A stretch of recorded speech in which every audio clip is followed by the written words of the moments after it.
Well, okay, so welcome to everybody, and obviously, if you have questions about what we saw in the last meetings, please just tell me. And so I received no messages, no help requests, so I will go ahead.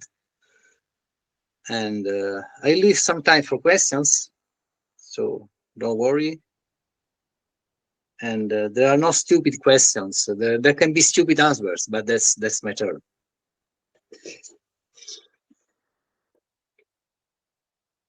Okay, so last time I asked you to solve this problem. We have a polynomial. So by polynomial, I mean that if I write something like this is a polynomial with some degree. The degree is given by the length of the list, and this stands for the polynomial that is 4x to the, remember, 0, 1, 2, 3. So x, this is the degree 3. 5 is the degree 3 coefficient. Then we had 0 for degree 2. Then we had 2 for degree 1. So we had 2 times x. And then we had the degree 0 term that is 1. So this polynomial stands for this. And imagine we have a P2 polynomial that is something different, say 4. Actually, I'm using integer values, but it's not important. We can have any number here. We want to compute the product of these two polynomials.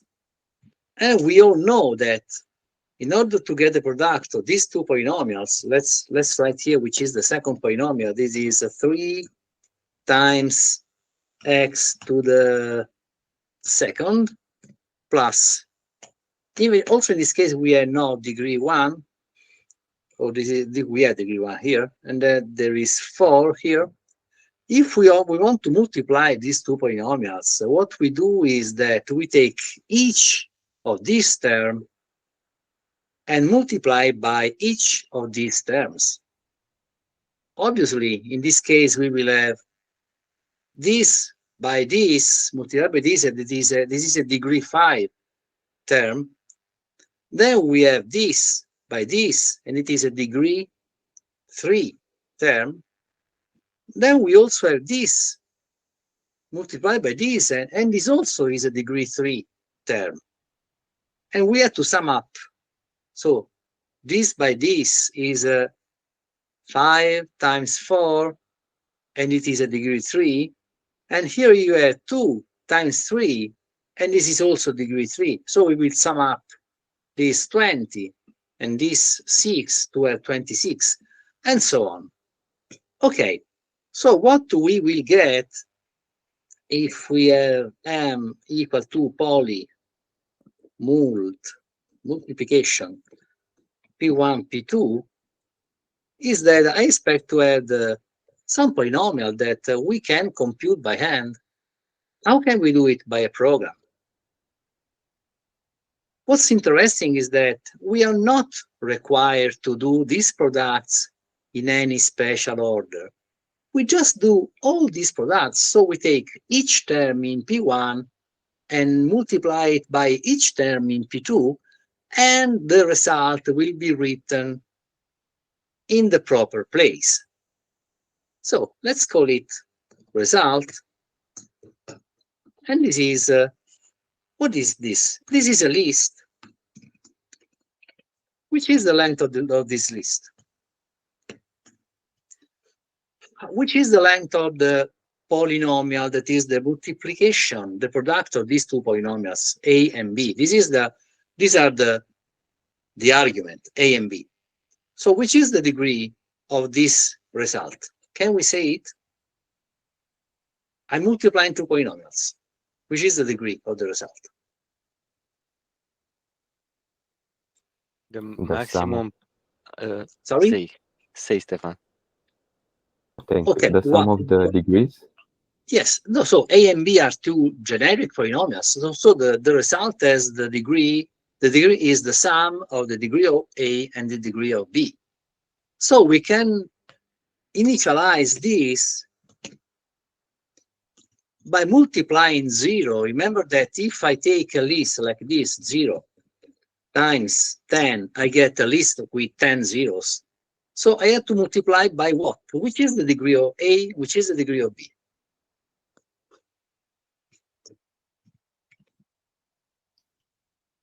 The degree of A is length of Length A minus 1. minus 1, yes, perfect. And the degree of B is length of B minus 1. And then we have plus 1. Why plus 1? Because if we have a degree 3, we need 4 coefficients. If we have a degree 2, we need 3 coefficients. So this is the degree of the result. That is the degree of A, the degree of B. We sum up these two and we add 1 for the degree 0 term. So we can say that we are just to, we can write it like this. So if you prefer, we can just say that this is the length of our list, okay? So this is the result degree plus 1, okay?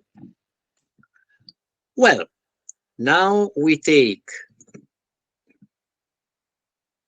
each position here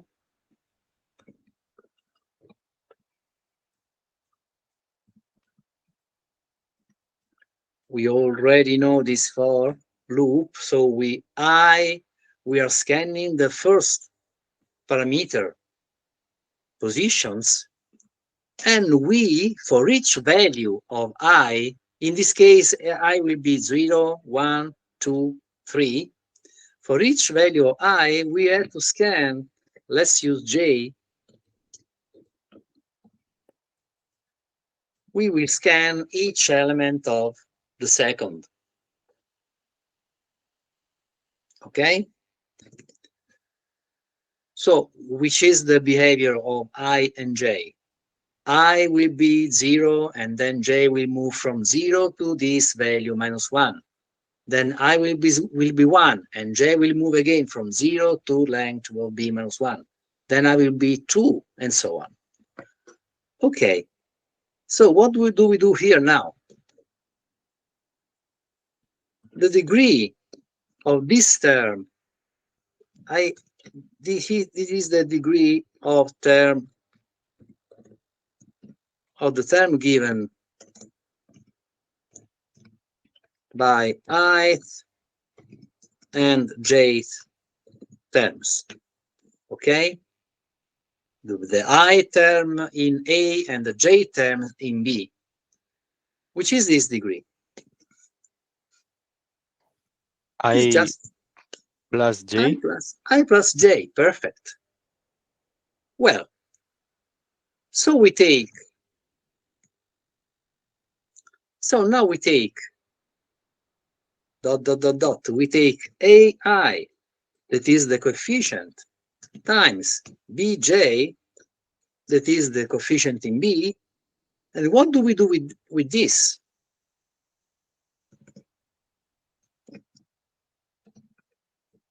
We add this value to the proper position in result, okay?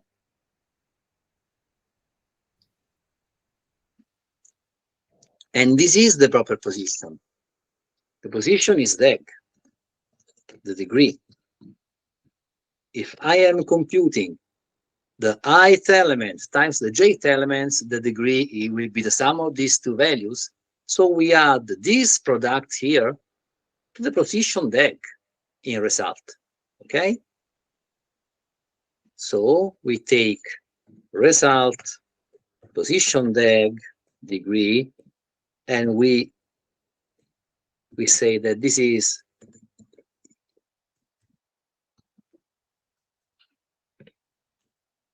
we take the previous value of this item, we add up this product and put in the same position, yes. And we are done.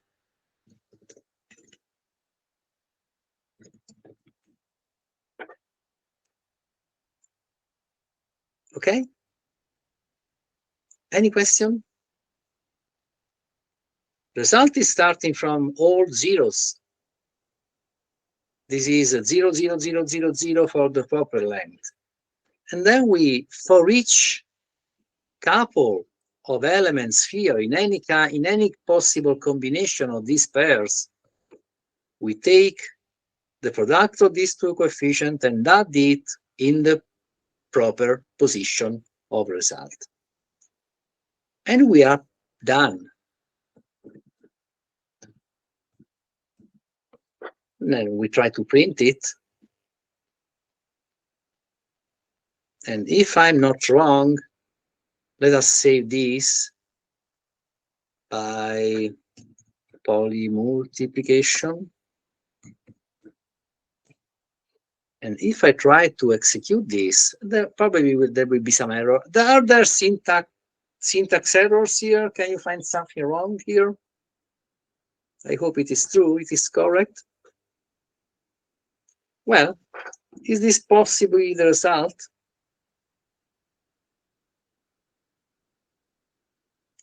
Four is the degree 0, that is 1 times 4. 5 times 3 is the last, that is 15, and that's okay. Then we have 1 times 3, that is the second term. And here we have this 26, that is 20 plus 6, that is this, and that's okay. And we have this 8, that is this. Okay, it seems it's working. So if we just think for a while, we can do a lot with just loops. We can do really a lot of things. And how can we try to check whether this is correct? We can take the evaluation of a polynomial that we already had here, that given the coefficients and the x value returns the value. This is in poly.py, and it is called this way. So we import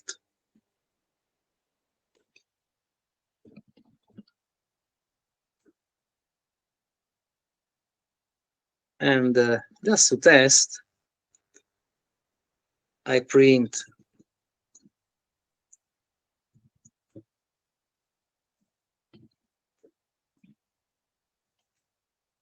the evaluation function was polyval, sorry. So polyval, I take P1 on some number, let's say 23, times,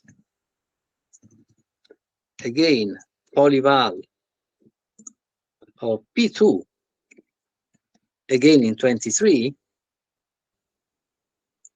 and I also write the polyval on M and 23. Okay, so what I'm doing, I'm evaluating P1, evaluating P2 on 23, and I am computing the product, and then I try to evaluate the product polynomial on 23. These two numbers should be equal. Okay, so try, and it seems they are equal. Sorry for this. Okay, there is some print in this poly.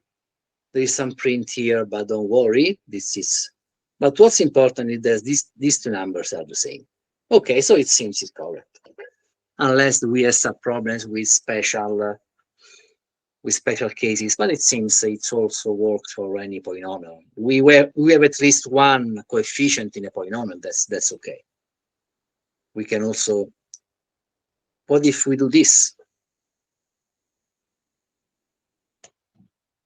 We are just multiplying this polynomial by 4. Try to print M, And we should get just the polynomial with each coefficient multiplied by 4. And that's okay. We have 1, 2, 0, 5, and if we have 4, 8, 0, 20, and the polynomials are the same in 23. Okay, so it works. And I want to talk to you about multiplication again. But let's go back to the primary school, and I want to compute 23 times 45. Are you able to do this? Yes. How can you do this? Well, we learned in the primary school that we just write something like this. We put it in this way. Then we put a line here. And then we say, what do we do? What do we do now? Sorry. We multiply 5 with 23. Well, perfect. And are we able to do this? What do we need to do this? To multiply 23 times 5. We first multiply 5 with 3. Okay, I hope you remember how to do it. Well, so we put something here that is 1. It seems to me this is the correct value. And then what do we write here? 92. 92, that's okay, was 92. And then we had to compute the sum of these two. And we know that it is, this is 5, then this is 3, then this is 0, and this is 1. Okay? Are we satisfied? Let's check whether it's correct. 23 times 40. Yes, 1035. Okay, but we have a much simpler way that is called the Russian peasant multiplication method. Peasant means farmer. Why? It seems that it really was used by Russian peasants for multiplying numbers. And think about this. What is 23 times 45?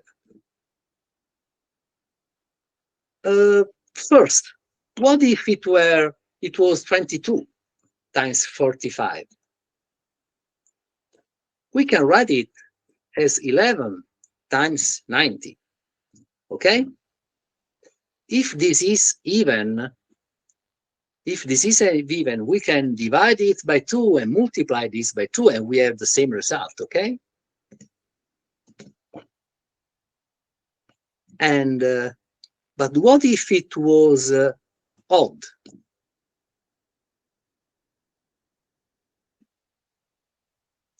If it was odd, this is 45 plus, okay? Are you satisfied? In general, if I have x times y, if x is even, we have 2x times, x divided by 2 times 2y, okay? But if x is odd, we have y plus the same.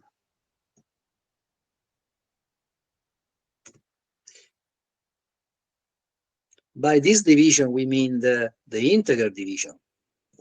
So we know that the integer in division in Python is written like this. Okay? How many of you know about the binary representation of numbers? But we don't need it. But in a binary representation of numbers, if I'm writing this, what does it mean? What does it mean, this number? Units, tens, hundreds, thousands, and so on. So each of these symbols is multiplied by a power of 10 because we are using the base 10 manner of representing numbers.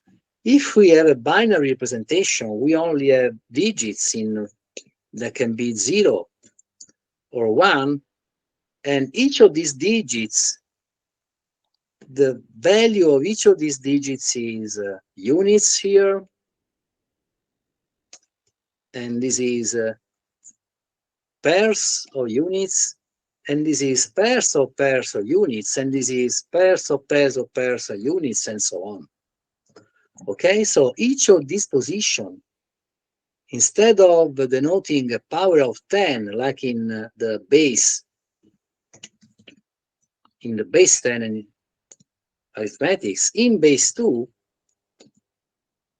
it is a power of 2. So we have units, pairs, so 2, 4, 8, 16, 32, 64, and so on.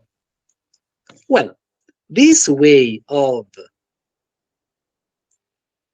computing the product of two numbers has much to do with the binary representation of numbers. But you can ignore binary representation and think about this. If I can divide x by 2, so if it is even, we can divide and multiply by 2, and we have the same result. If this is not divided by 2, so it is odd, we just have one more. This is clear. This is clear because this odd number is just 1 plus an even number. Okay? So let's try to compute this. So 23 times 45 is 45 plus, let's write it simply this way. It is be clearer. Are you satisfied by this? 45 by 23 is 45 by 22 plus 45. What's important is that this is even. So since this is even, we can write 11 times 90. But this is odd. So since this is odd, we take 90 plus 10 times 180. Okay? Sorry, 90. Okay? And this is exactly 5 times 180. But this is even. This is odd, sorry. So this is odd, and we say, okay, we take 180 plus 4 times 3, 180. And this can be written as 2 times 360, okay?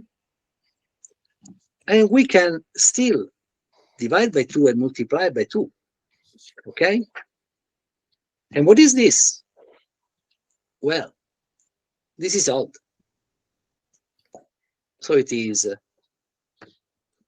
take this and 0 times, and we are done, okay? So which is the result? 20t plus 45 plus 90 plus 180 plus You are 700.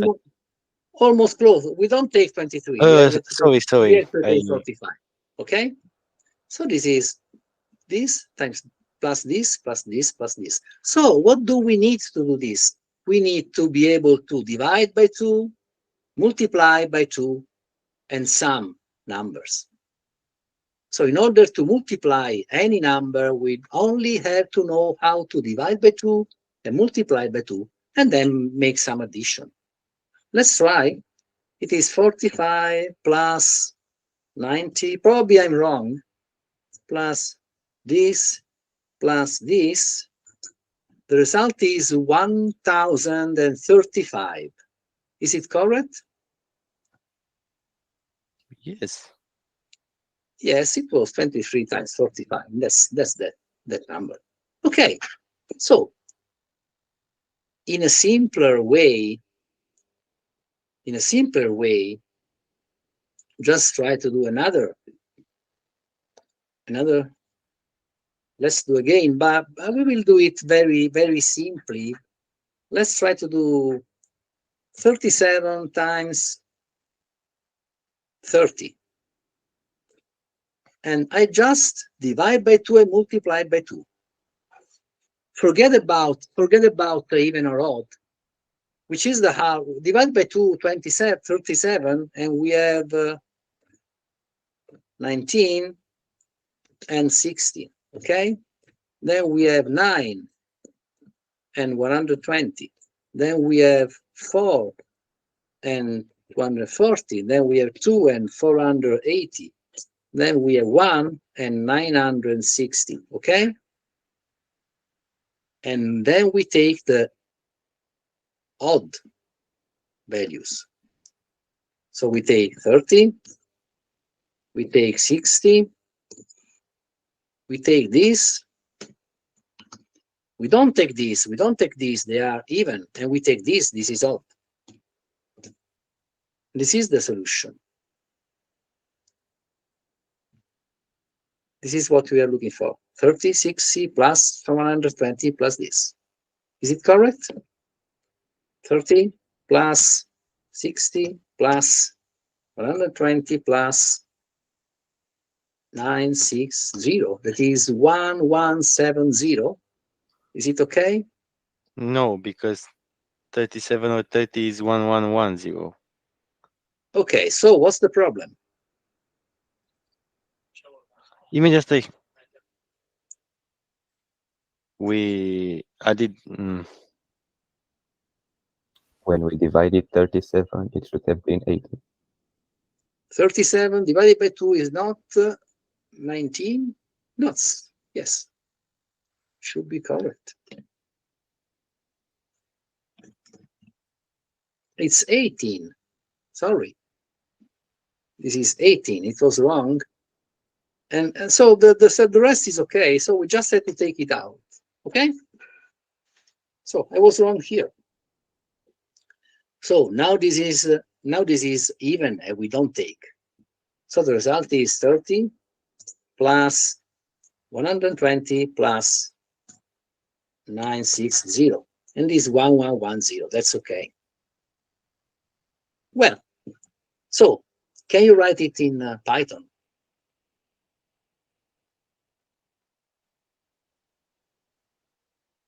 Before writing it in Python, we have to know how to do it by hand. So if it is odd, take this value.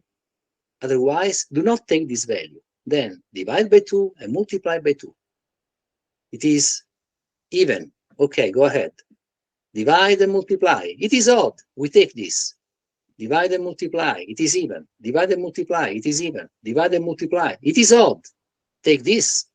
Then if you go up to the end, divide and multiply. But this is even and we don't take. That's the end of the story. Okay? So,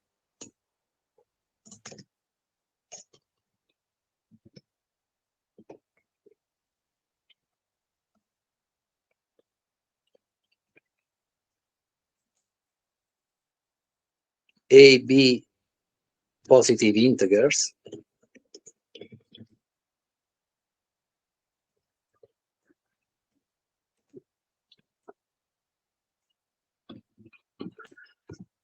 Well, why should we do it?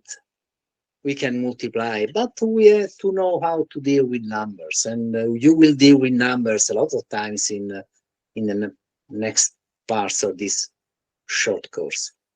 So, result is 0, and then we will divide A by 2 and multiply B by 2. So, while A is larger than 0,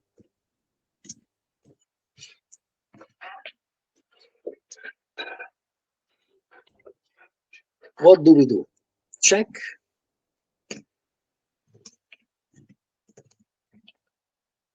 whether A is odd. How can we check whether A is odd?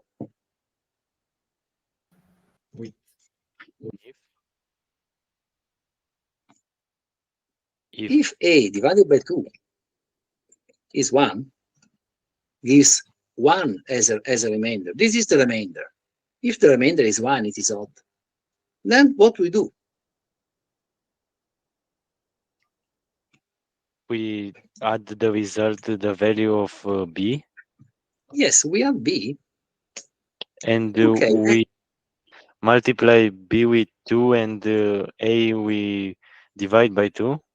Yes, but we do it in any case, even if it is even or odd. Yes. We anyway we have to divide and multiply. So what the difference is that if it is odd, we take B. Otherwise, we don't take B.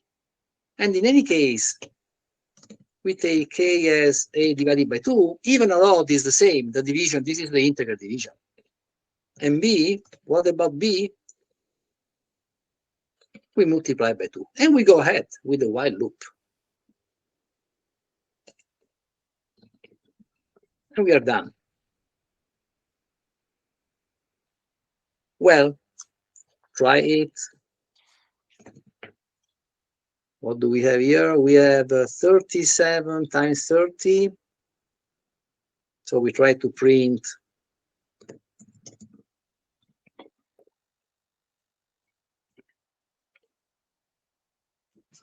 and what? And we have 1110. It seems to be binary, but it's not in binary, okay? It works. Does it also work for 0? Yes. Does it also work if this is 0? Yes. Does it work with negative numbers? I don't know. Yes, I don't think. Yes, okay, we check here. We can check whether A or B is negative or both, and we can manage it and change the sign. If you want, you can do it work also for negative numbers. But you will talk about cryptography and so on. So we only have to deal with positive integer numbers. We don't need anything else. Well, is this fast? Possibly. What's interesting is that this is a very strange operation in binary. If we take the binary representation of a number, imagine we have this number. What if you want to divide it by 10? Which is the result of this operation? The exact number without the last digit? Yes, we just take this, okay? Okay, since numbers are internally represented in binary, if we take a number in binary and we want to divide it by 2, okay, I write 2, but I shouldn't write it. This is a binary number. If I want to divide by 2, what do we mean? We mean that we just have to take this portion in binary, okay? Moving all the digits one position to the right and discarding this element means that we are dividing by 2 if we are representing in base 2, okay? So there is a very fast way to do this. This means shift 1 bit to right. That is divide by 2, actually. And what about multiplying by 2? What do we have to do to multiplying by 2? We have to shift 1 position, shift 1 bit. Sorry, not 2 bit, 1 bit. 1 bit to left. Shifting left we are multiplying by 2. Adding a 0 is multiplying by 2. Deleting something is we are dividing by 2, multiplying by 2. Sorry. And multiplying by 2. Anytime I add a 0, I am multiplying by 2. Okay? And this is very fast internally. We don't have to do internally, we don't have multiplication, but we are just moving bits. By bit, I mean 0, 1 digit to the left or to the right. And that's very fast. And also this means, look at the last bit. This is an even number. This is an odd number. So we just have to look at this bit here to check whether it is odd or even. And this can be done in this way. This is the AND operator. This. And if it is 1, that's okay. And this works as well. Try again with 37 and 30.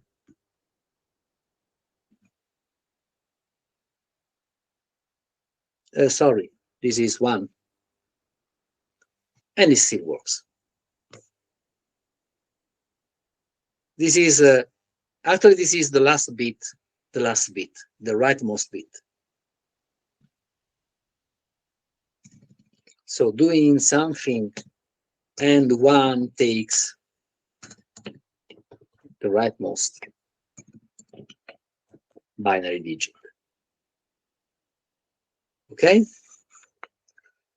Well, and if you want to, you can look at the Egyptian way of doing multiplications and divisions that are very, very interesting. Not so much different from this. Well, but anyway, if you prefer, we just are looking at the remainder, and we are just dividing by 2 and multiplying by 2. Well,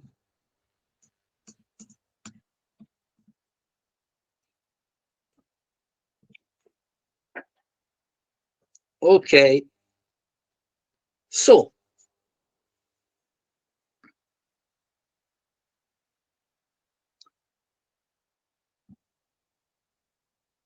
let's go ahead. And this is actually not so faster than the way of multiplying two numbers that we already know. It is simple. We only have to divide and multiply by 2. Actually, the time we need is still the same. And I would like, we have no time for talking about it, but if you are interested, you can look at a very interesting algorithm for making multiplications due to Karatsuba.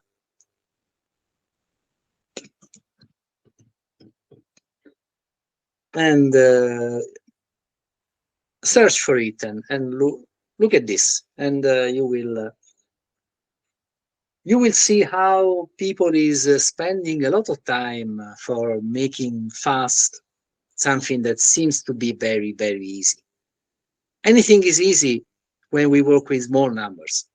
If you're working with a very long numbers, it can be really hard. If you're multiplying two numbers and each number has 10,000 digits, then it is not so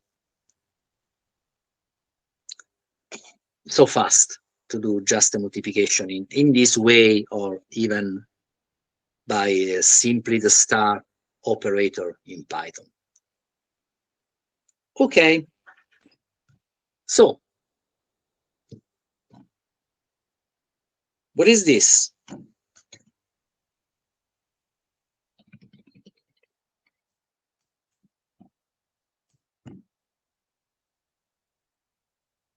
What is this? A polynomial?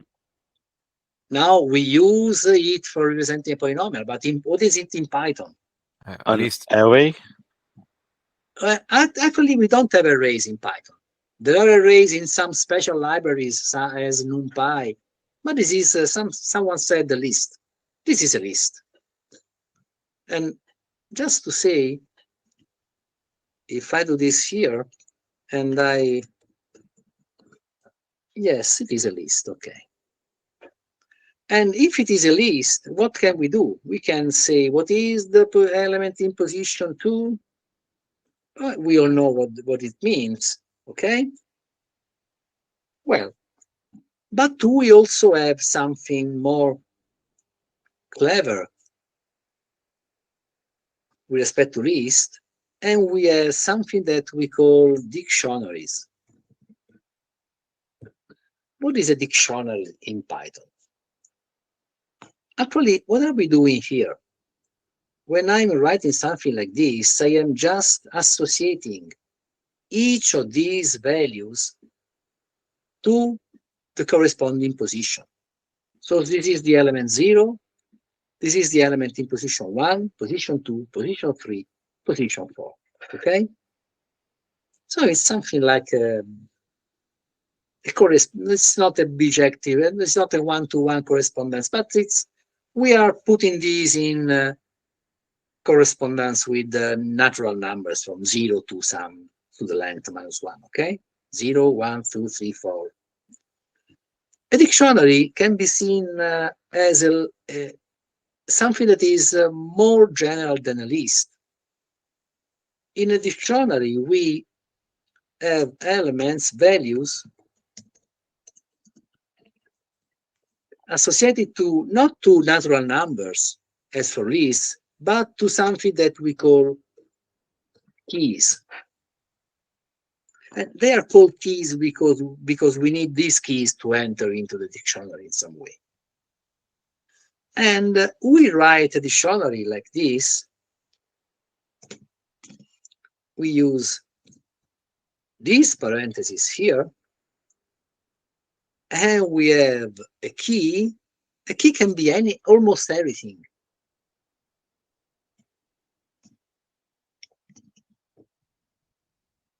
And the value. And then we have another key,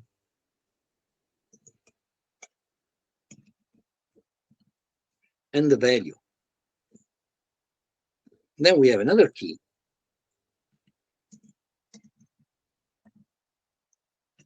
and the value.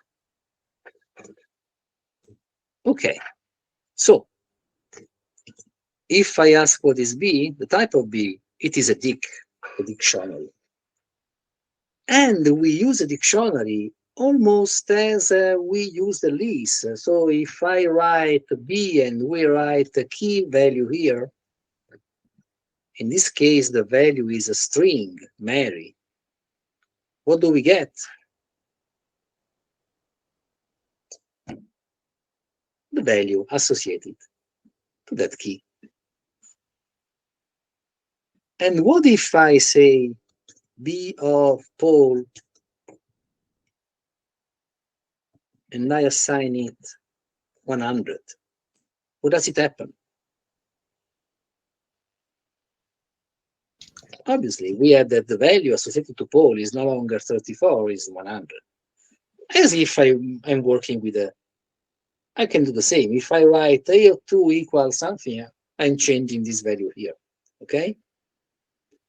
But what's the difference? The difference is that the key can be almost anything. Actually, we can use as keys only unmutable values, but it's something that we don't have time to go into that. But what's also interesting is that if I want to add another pair to the dictionary,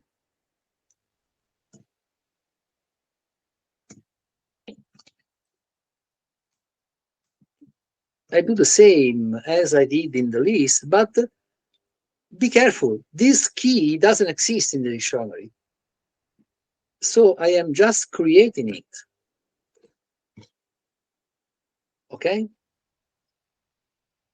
Okay, so be careful. There are no positions. there is one pair, another pair, another pair, another pair, and we are not allowed to talk about the first, the last, the second. It is just a set of pairs. All the keys are different. If we try to add the value with the key that already exists, we are just changing that value. So all the keys are different. Obviously, the values may not be different. So if I say B, let's say another, what if I say this?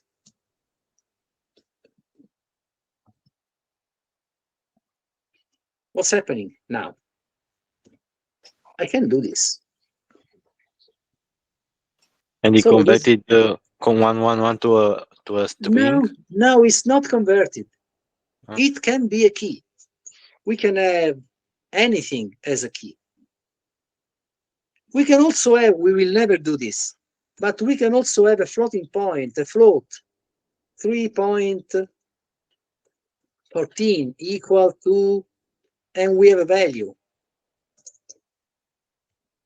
What's happening? This is another key associated to this value. Okay, this is the key, this is the value. So the key can be almost anything, the value can be almost anything. And as in a list, actually in a list, we are not forced to have all integers. You can have different types here, but you can also have different key types. String, string, string. This is another key in integer, this is another key a float. And this is its value, its value, its value.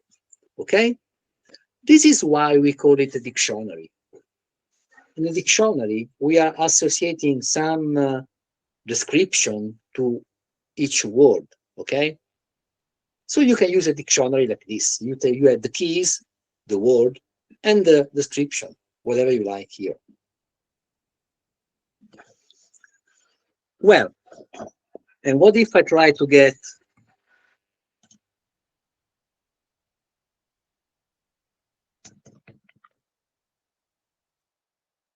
what does it happen now? I'm trying to print this value, but this time the key doesn't exist. And we have an error. This doesn't exist. But if I try to assign a value to this key, okay, what happens now? The key is added to the dictionary. Here it is. Okay? And be careful when you use a dictionary, because the order in which these keys are printed or returned in any way is not under our control. If I keep on adding elements to the dictionary, probably the Python interpreter will organize them in a different way. So if you print the same dictionary, you will, sooner or later, you can have the same keys, but in a different order. There is no ordering. These are not numbers. And these are not ordered in any way.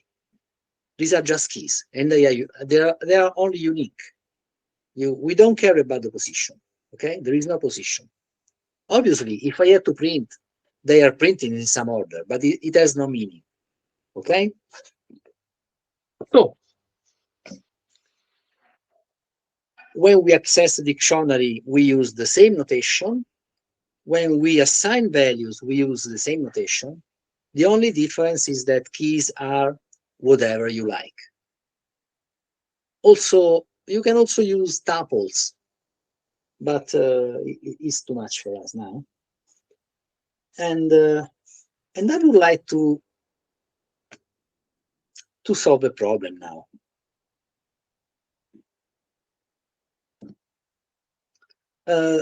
First, we had this B dictionary. What if I write this? What's the fault? If this is a dictionary, this has a very special meaning. The meaning is that X is one of the keys at a time. Okay?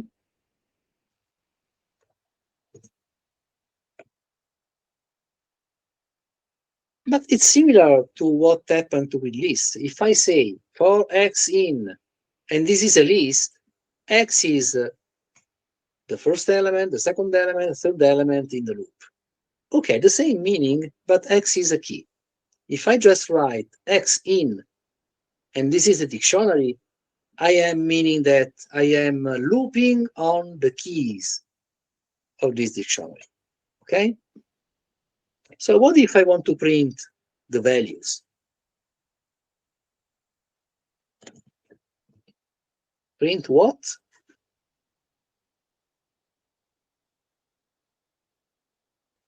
Here I want to print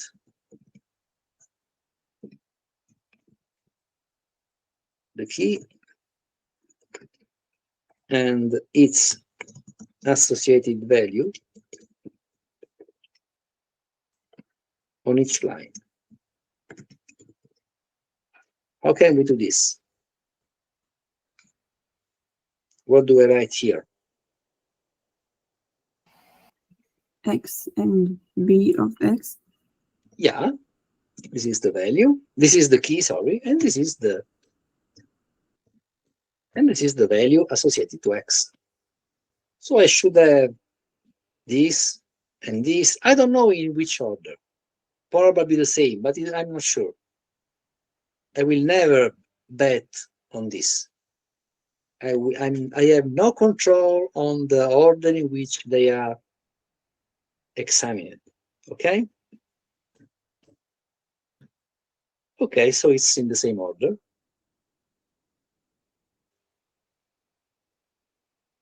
But it just by chance. Well, if I want to do something nicer, I will print an F string like this. Then I'll print these elements here. Then I print a colon, and then I print this expression here. Do you remember about F strings? And that's what we get in this way. Well, so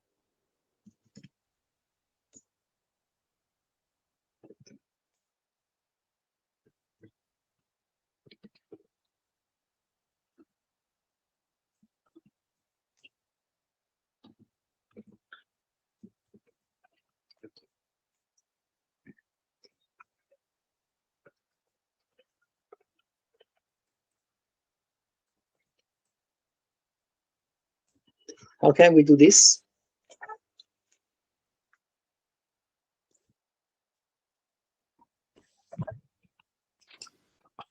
For I in range of D, Well, for usually I call key the keys in D. and before of this we take a variable that counts the sum, like Yeah. a sum S, Something 0. and for every key we take and add to the sum the value of the position. Yeah, I take the value associated to key. D is the parameter. I assume it is a dictionary. We take this key, we take the value, and we sum up in S. Okay, we already talked about this symbol, is it? We know what plus equal means.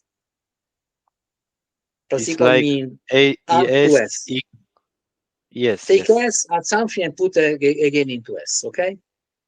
yes. And It's remember that we have to return the sum. And if we have dictionary, put something here.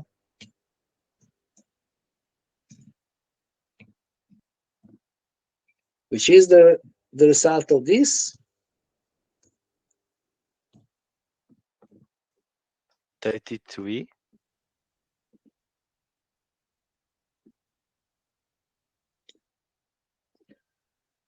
What do we get as a return 30. value in this case? 33. 23, okay, because we are summing up the values. These are the values. 33. And these are the keys. So it's 33, okay. You're right, it's 33. And what if I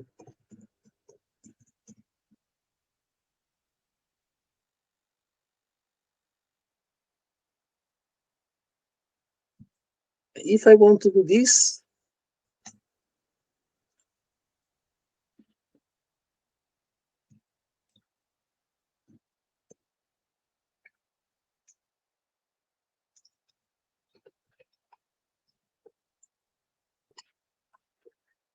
How should I change this program here?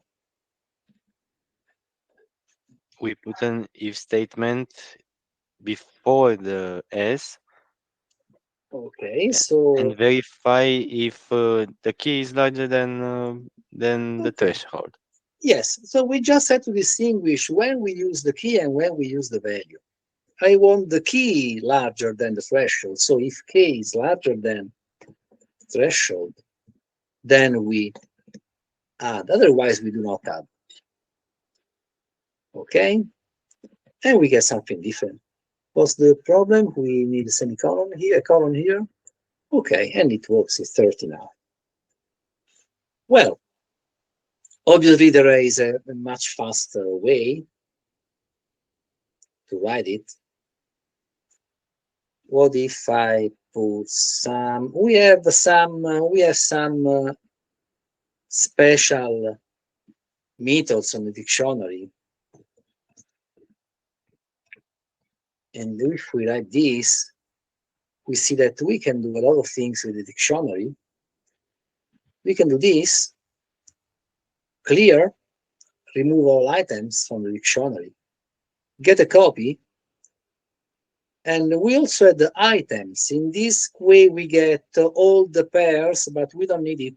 We can take all the keys. We can remove a pair. We can remove a key and the associated value from the dictionary. And what's interesting, we can take the values. We can take only the values by this method here.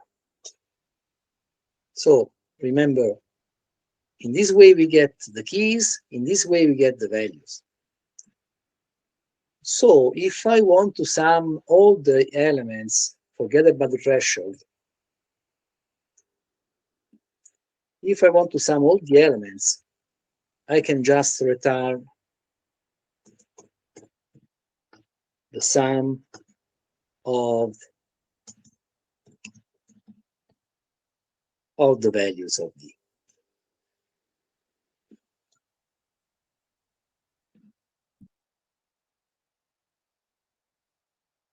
Sorry, this is a method, so I need parentheses here. Okay, and I get 33. But anyway, we are not so much interested in Python. This is a Python trick. So what's important is that we have dictionaries. Well, and now I want you to deal with a very nice problem. Imagine we have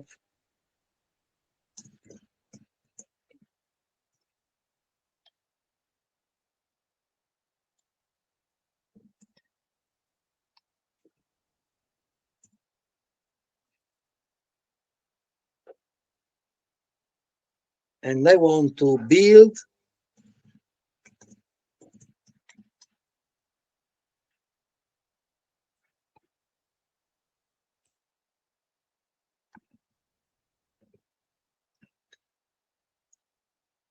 I want to return a dictionary where each character in S is associated to its frequency. What do we mean by frequency? By frequency? How many times it is in S? Okay. So first, okay, this works. But if I write this for C in sentence, what does it mean? What does it happen here? Take word by word. Not word by word. This is a string, And take character by character. character by character. If I want to take it word by word, I can do this.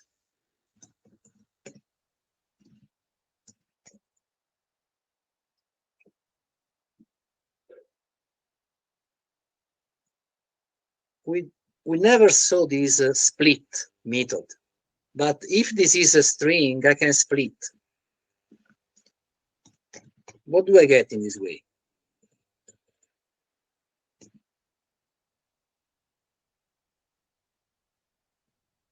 I get a list containing the single words.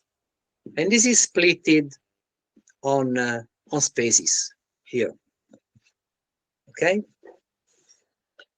But with actually, so if you want to do it with words, you can use the split and you will do it later.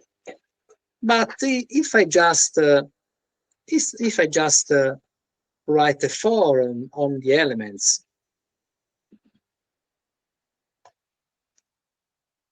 I take a chart one chart at a time. So for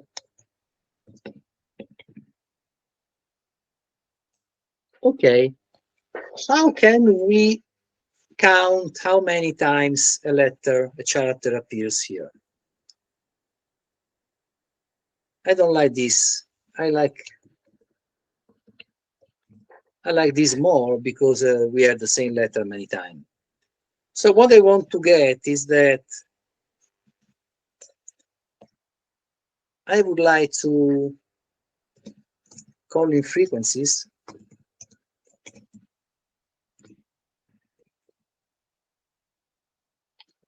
I would like to get something like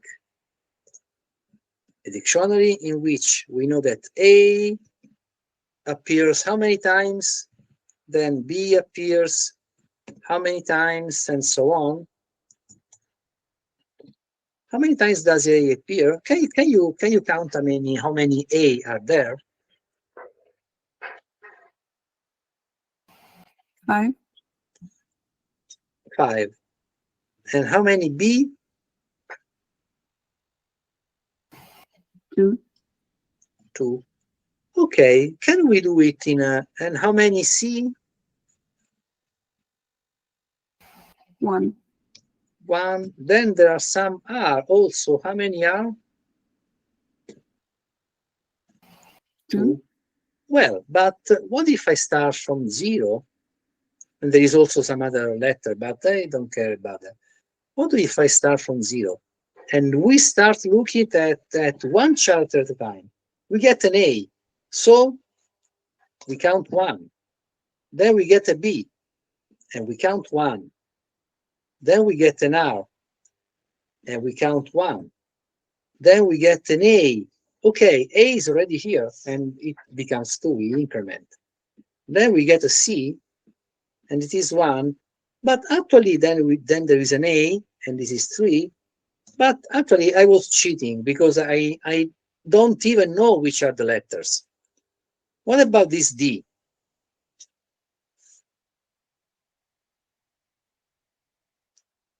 Is D one of the keys here? No. How can we know whether there is that key or not? I'm writing here.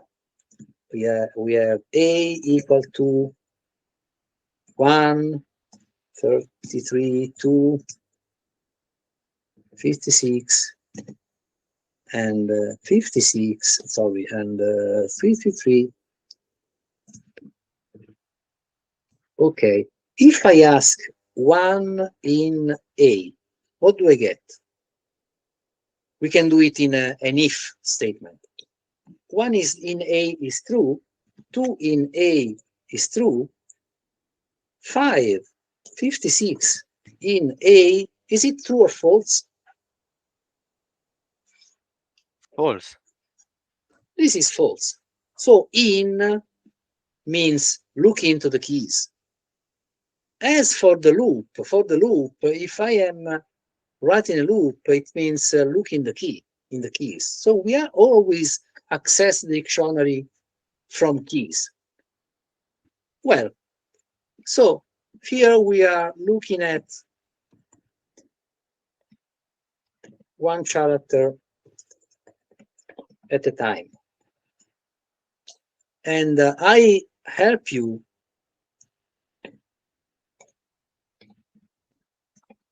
by saying that frequencies, frex, starts from, this is the empty dictionary. Okay? How many keys are there? 0. If I ask for, is there this a key in the dictionary? I will always have false. Okay, now I'm looking at one character at a time. This is initially empty. Look at this A. What do I do when I look at this A?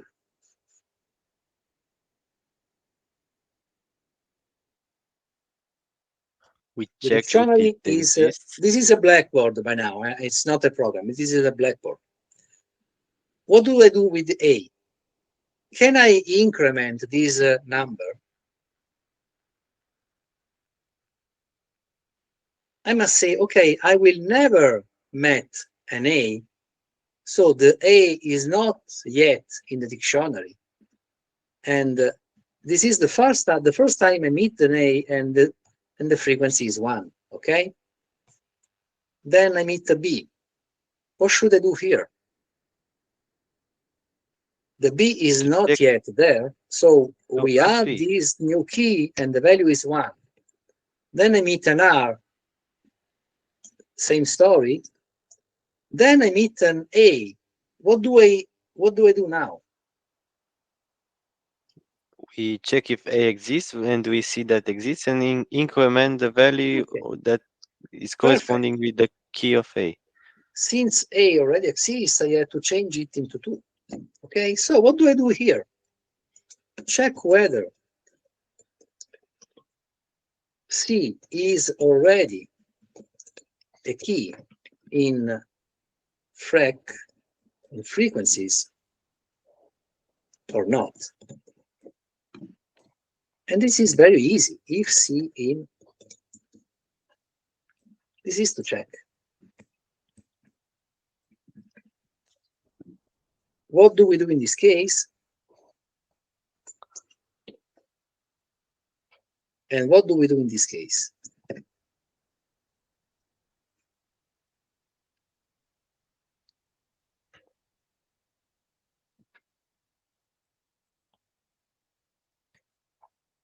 If C is yes, we increment, and if not, we add it.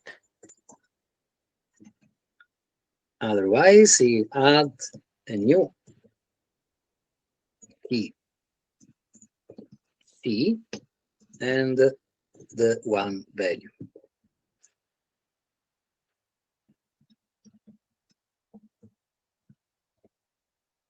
To value 1. Okay? We start counting from 1. So how do we do this? We take this and we increment it by 1. Otherwise, what in this case?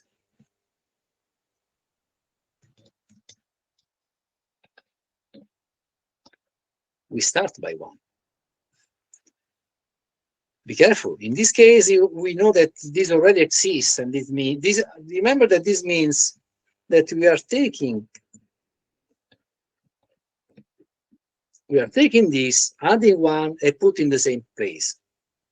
In this other case, we are creating a new key, and we associate to the value 1.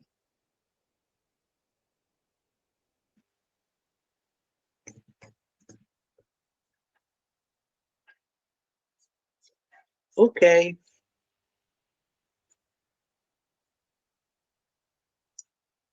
We do this.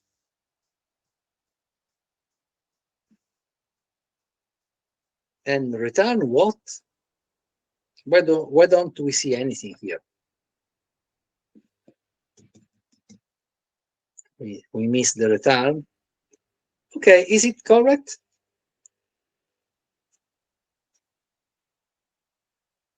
A 5 times, B 2 times, R 2 times, C 1 time, and D 1 time. And this is a very nice property of languages. Frequencies are very important.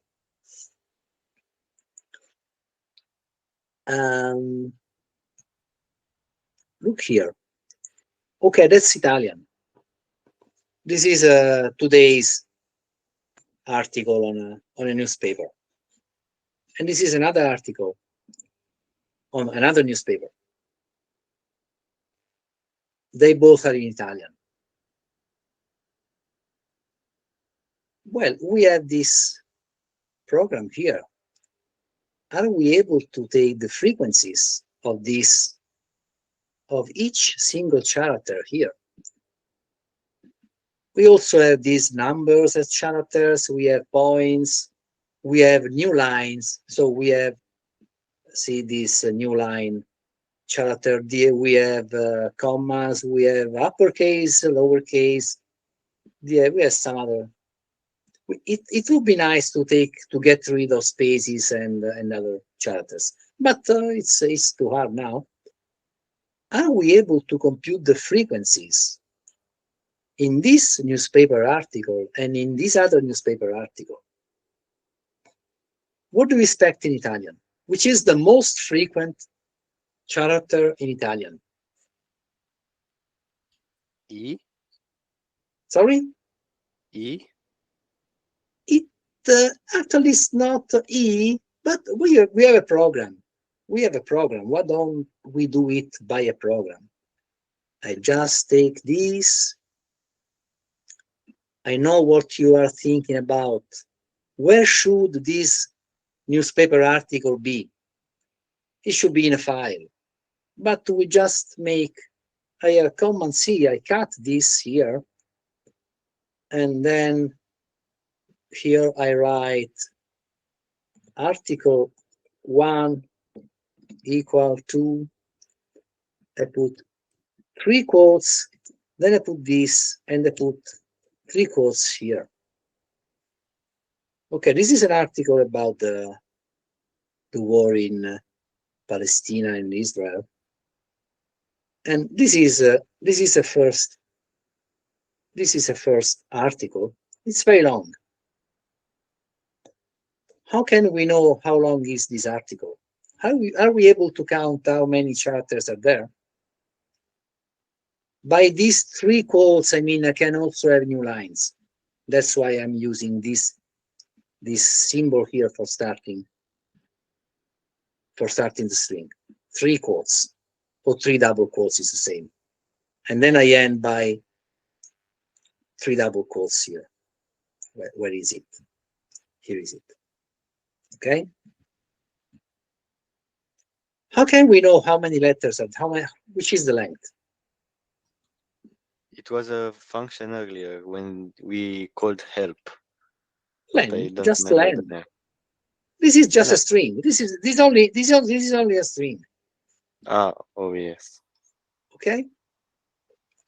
Well, but can I call frequencies? And I want to say f1 equal to frequencies, which is the name of the function, frequencies.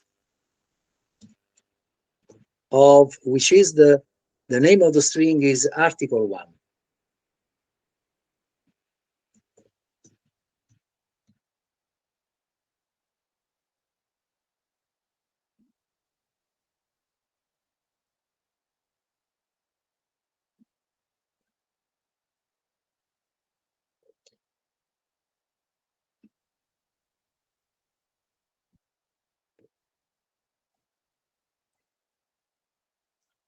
Okay, if I run this, I have the frequencies.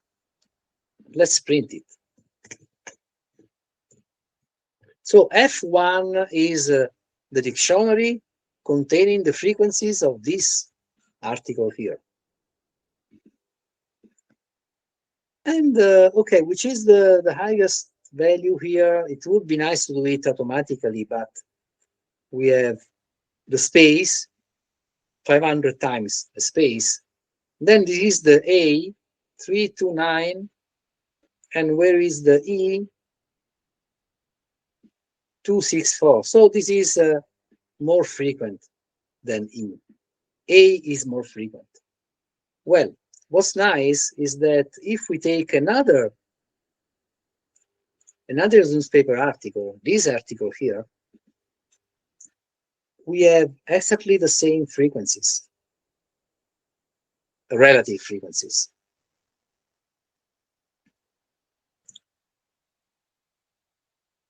But, and if you take an article in English, we have a different, obviously, different frequency pattern. And probably in Romanian, I don't know whether Romanian is similar to the Italian frequency pattern, probably not. And if you take it in Finnish, it will be completely different. And what's nice is just looking at the frequency, you can, if you know the language and you know the frequencies, we can tell which is the language. If we know the frequency pattern of each letter, we can know which is the language in which this sentence is written. And when you will talk about cryptography, how to hide messages, so you will talk a lot about frequencies. But let's try first to do a simple exercise.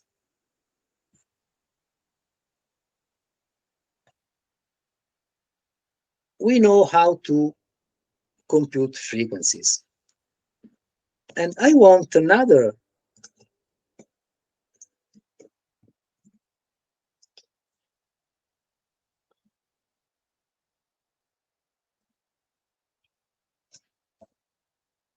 given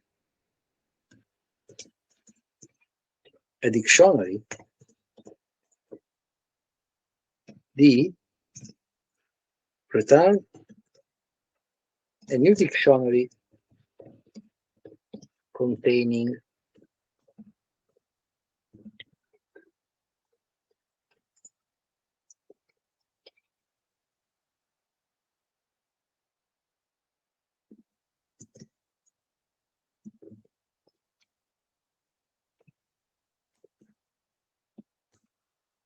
what do we mean by relative frequencies? These are numbers. And I want to know the percentage on the total number, okay? So I don't want to know how many A's, I want to know how many A's compare with the total number of charters, okay? Imagine we have this dictionary here. I'm just, again, using the blackboard here. I know that A appears 23 times and B appears 10 times and C appears 15 times. Which is the relative? How can I compute the relative values? What do I put here? And what do I put here? And here. I only need to know these values. Which is the percentage here? Of A divided by the total number of characters? Well, and which is the total number of charters? The sum of the frequencies. I have this. Okay. So if I want to get the relative values, I'd have to take the sum of all these values here, and we build a new dictionary where we divide all these values by the sum. Okay, are we able to do this?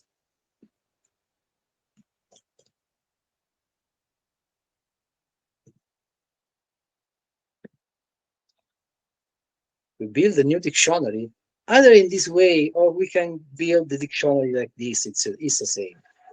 Then what do we do? First,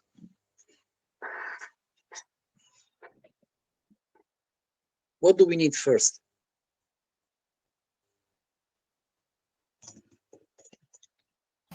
We compute the sum.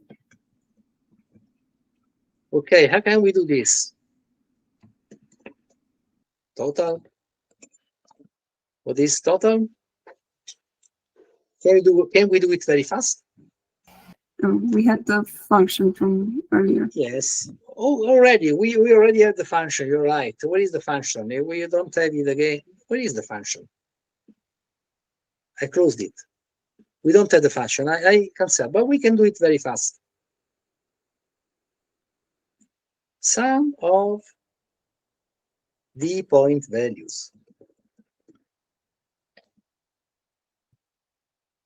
Assuming that all values are numbers. Well, and then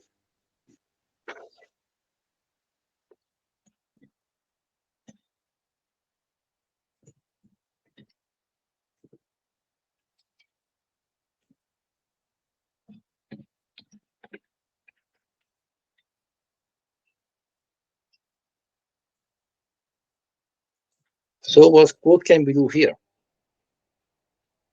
In this pair, we want the same key and the value divided by total. So for what we had to loop on this dictionary here,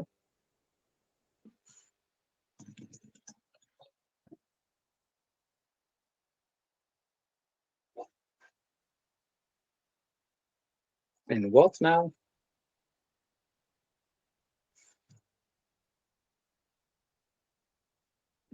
We insert a new pair. So in new D, how can we insert a pair key value into dictionary? We don't need to append, insert, or something like this. We just write. We just assign. If I write this, I am adding a new pair into this dictionary. This is the key, this is the value, okay? So which is the key we need, and which is the value we need?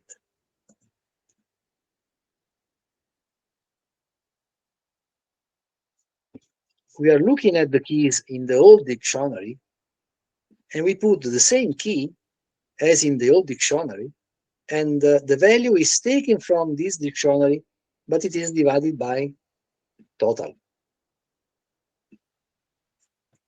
So this is just key. These are the keys in D.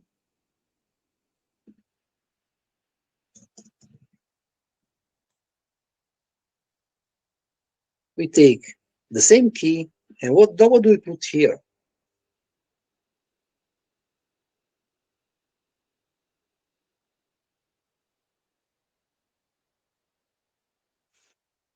Something divided by total.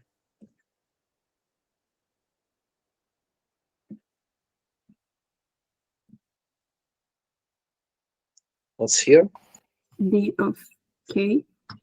D of key. Right.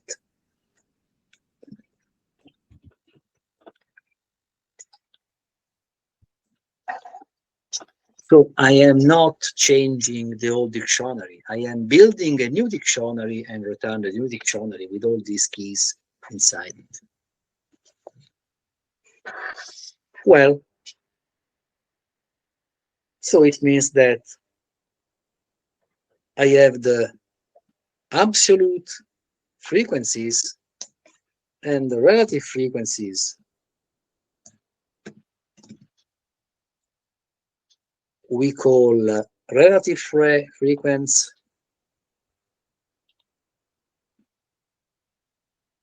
and starting from F1 we build this new dictionary.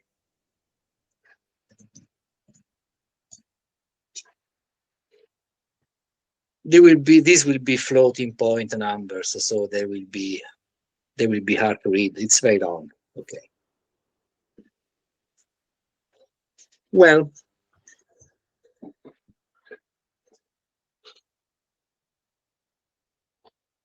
and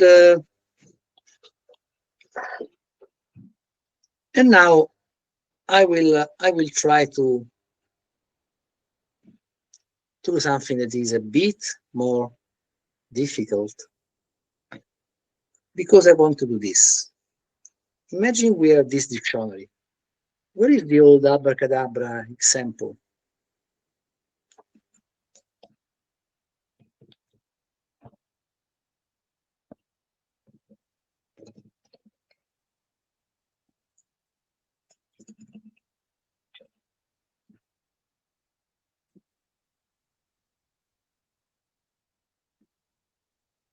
We have this.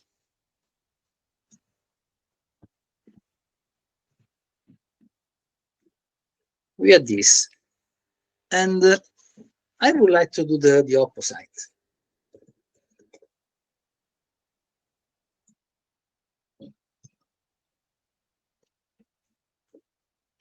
I want to invert this dictionary.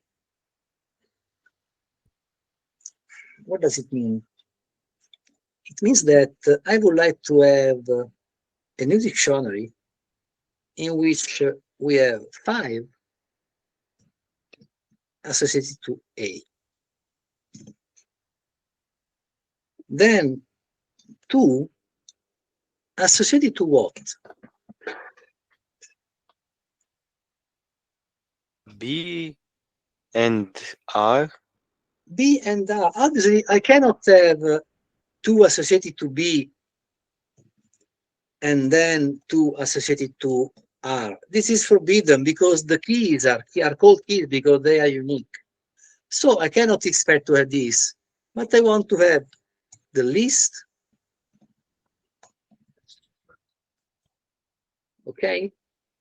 And this is a list also, in general.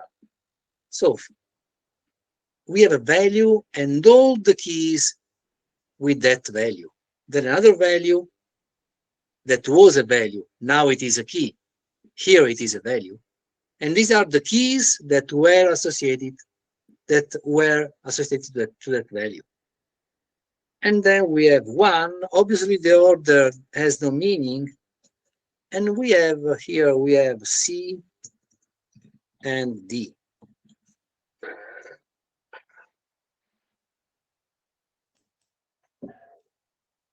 And this is a bit hard because what here is a key and here is a value is inverted because here this is a value. Sorry, this is a key. It was a value, now is a key. And this was a key and now is a value.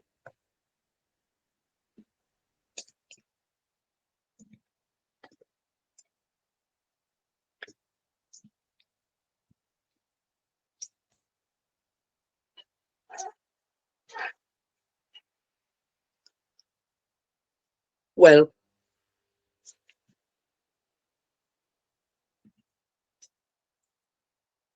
how can we start? Let's start again from scratch. Initially, we have an empty dictionary.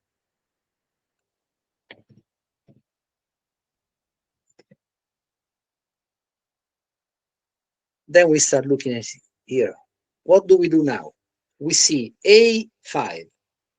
What do we do? And we have to revert 5A. At the key of 5, we create a string, and at the first element of that string, we put A.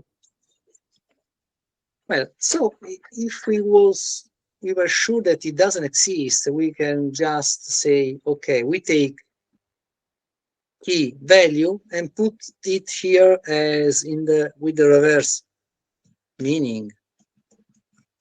We put it here. Then we look at the next and we put it in the with the reverse meaning. Now we have a problem because we take this and we say, okay, we have to know that we cannot insert here 2R because 2 already exists. So first of all, we have a list here. In general, they are lists because we can have many different elements here. But now we have to know that we are looking at this pair here, 2 already exists. What should we do in this case? We have to append another element to that list. So instead of creating a new list, we are appending to an existing list. And what about this? Okay, 1 doesn't exist at all here, so we can add a new item, a new key with this very short list. Then we go to the next, we say, okay, 1 already exists, so we only have to append a new element here. Well, try to do it. We are scanning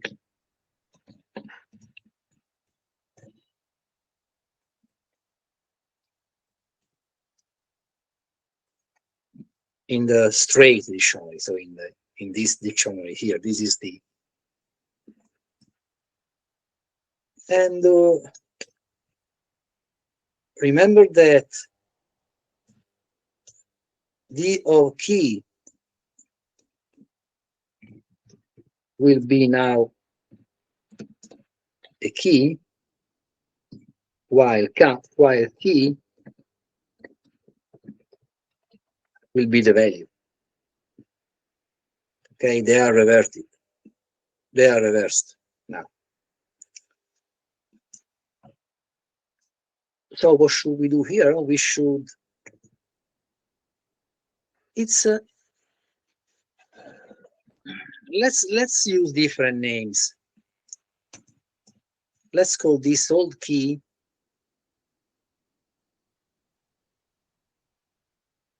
and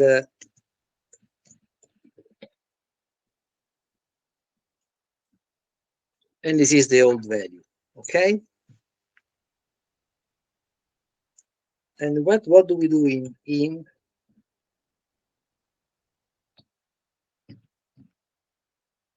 we use old value here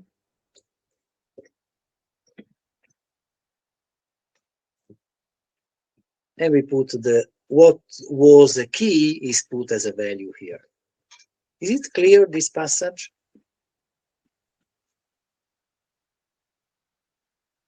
Oh, sorry, this is old key.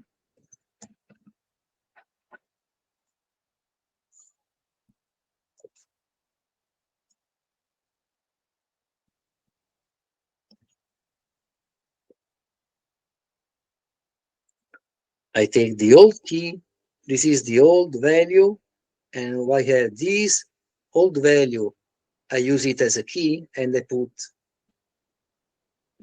a list containing only one element here. But I must do this only in case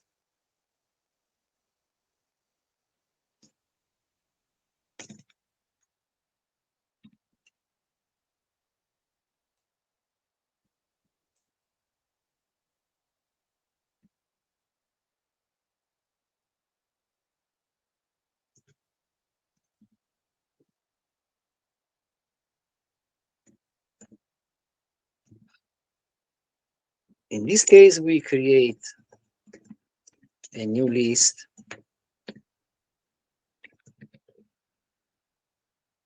as value in the dictionary. And in this other case, we add an element to existing list.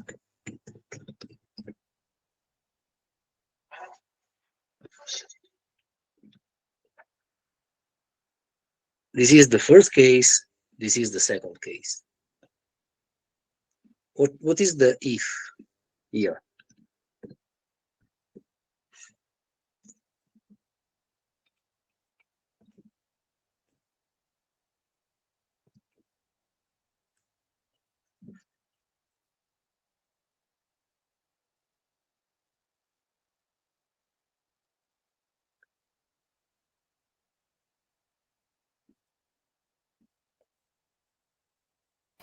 If old value in D. Okay, or the opposite.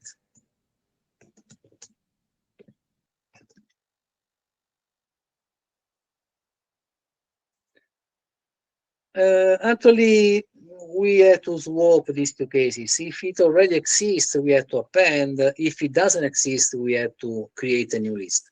So this is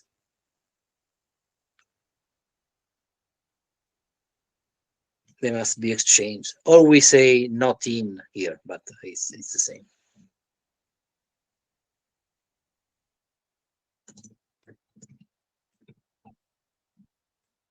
And we return. Okay? Let's do it fast. I take frequencies. I want to put it here. And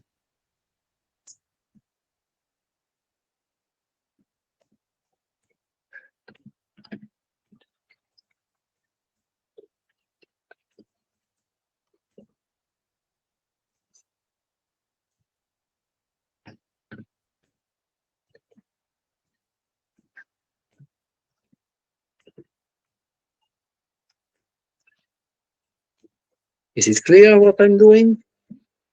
I'm building the frequencies using this function here. Then I'm building the inverse frequency, and I print it.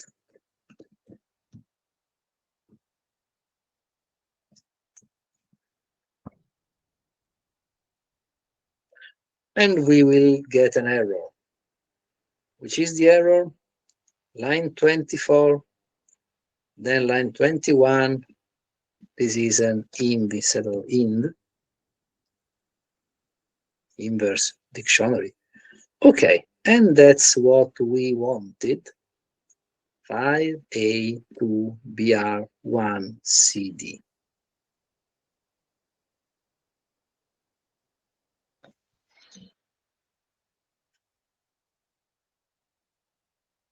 Okay. So we have what we needed. And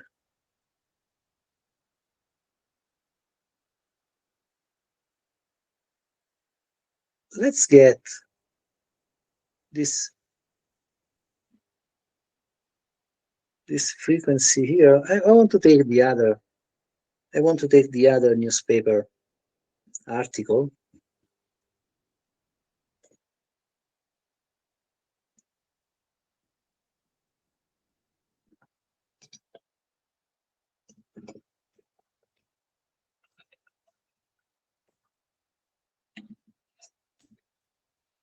Okay. This is this article. I pass the article to this, and I print the inverse frequencies. And what do we get now?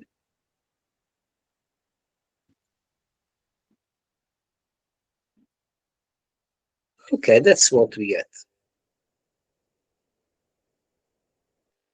These are the letters that appear 13 times. This is the only letter that appears 495 times, and so on. And you see there are a lot of letters appearing only once, not so many, but there are these letters appearing only 2 times, these characters. Won't we print this sorted?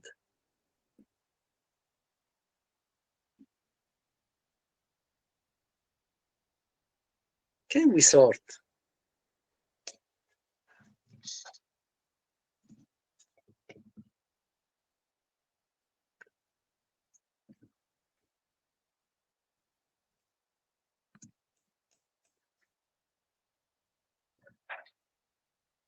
If I do this,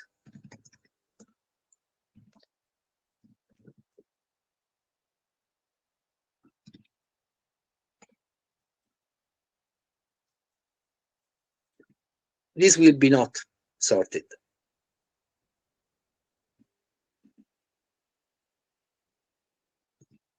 So I call this function here, and this will print the dictionary, and it will be not sorted. There is a very easy way. Remember that we have d.keys, that's the same, but we have the sorted function that gives a sorted copy of a sequence. And this will give us a sorted print. Actually, for some strange reason, it also works in this way. So in this way, we scan the keys in increasing order. Be careful, because if the keys are not comparable, if they are all numbers, okay, if they are all strings, okay, we have a key. If we have a key that is a number, another is a string, we cannot compare, and we will have an error here. In increasing order, if keys are comparable. Well, we can do something nice. Why don't we take the other article, article 1, we add it here.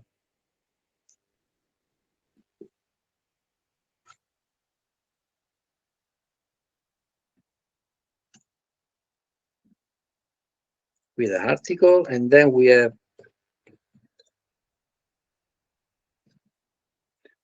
let's call it article 2, and this is article 1. What's this? This is article 2, this is article 1. We have 2 strings. Then we take article 1 here, and this is F1.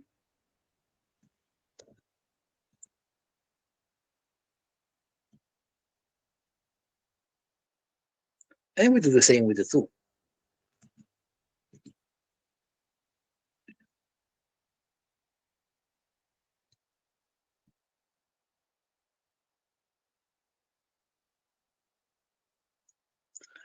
Okay, so we have the sorted dictionary, the reverse dictionary for the first article, and the sorted inverted dictionary for the second article. And we will see that what we have here will be exactly the same. A-E-I-O-N-T-L. Let's try. It's really strange. Look here and look here. Up to the 1, 2, 3, 4, 5, 6, 7, 8 is R.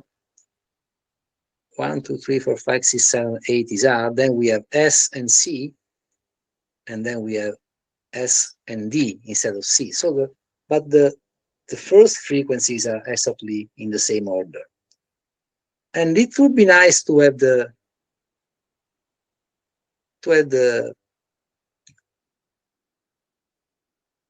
relative frequencies.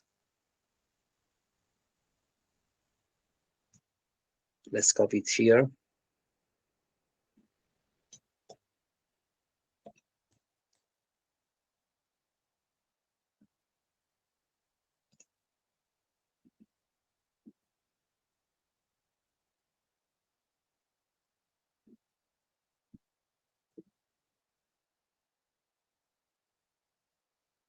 Sorry, I shouldn't do this actually, but I leave it for you.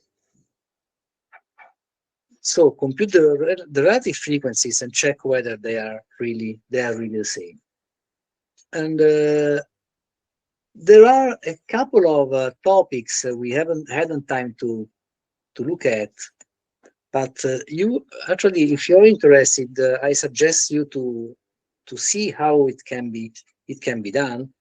The first topic is read a text file in Python. So imagine we are saving these as it is, saving this in a file. And you can easily read text from a file and work on that text. And what I do, another thing is using strings.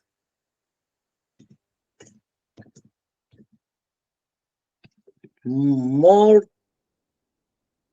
most important thing is the split function, to split in words. I already show you.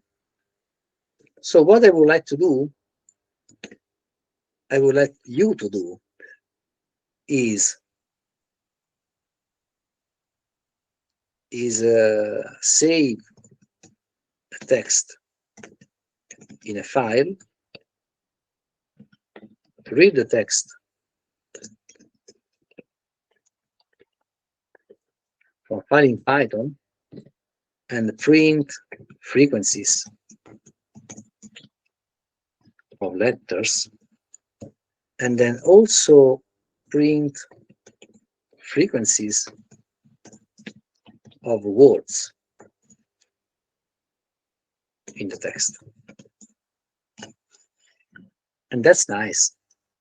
Consider that it's not so different because in this case we are computing frequencies in a sequence. This is a sequence of characters, but it can work as well as can be a string. In this case, we have frequencies of characters.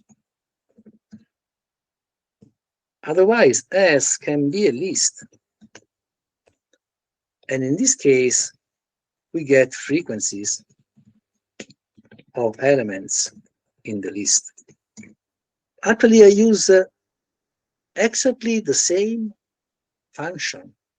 If S is a list, I add the frequencies in the list. Let's try it here. Just get rid of all this. Imagine I have X, and this is a list containing whatever you like.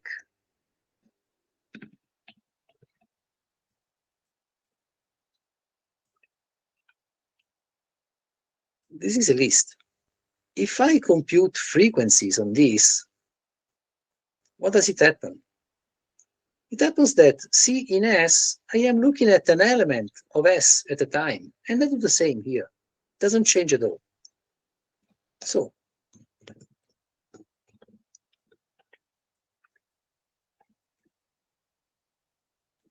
and it really works. A appears 2 times, A, B, 1 time, C, 1 time. I take this. But then I have Y equal to something different. These elements here, and I print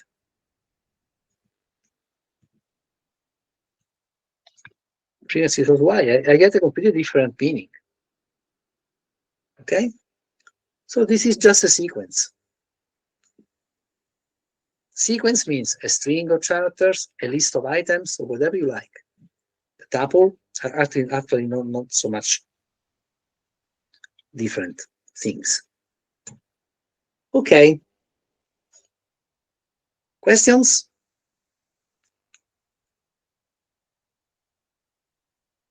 We did a lot today. Working with dictionaries, it's very easy, very powerful, and actually dictionaries are so powerful that probably there is no reason for using lists in many problems. Dictionary is very fast, and what's nice is that all these operations here, for example, this to check whether a key is already in a dictionary, this takes constant time in practice. Whichever the size of the dictionary is, to check whether a key exists or not takes always the same time. It's very fast. And also accessing this element, like here, or inserting this element, is very fast. And this operation is much faster in dictionaries than in a list. To check whether an element is into a list, actually the Python interpreter has to look one element at a time, from the start to the end. To check whether a key is in a dictionary, for some magic reason, is done in constant time. It's called direct access. It can access any element in a dictionary in constant time by making some computations that, unfortunately, we have no time to describe here. Well, that's almost all I would like to do about this. And if you want to practice on Python, don't worry. You can ask me any question. Just send email if you like. You are your tutor that I know are able to support you in using Python. Okay. So goodbye to everybody. Unfortunately, working online is not so amusing. I do prefer much more working directly, but okay, you are far away, and so this is the only manner in this time. Okay, so goodbye to everybody. Goodbye. And Good evening. Bye. and enjoy the cryptography part with Fabrizio D'Amore in next weeks. Thank you very Thank much. you. Goodbye. Okay. Good evening. Grazie. Bye.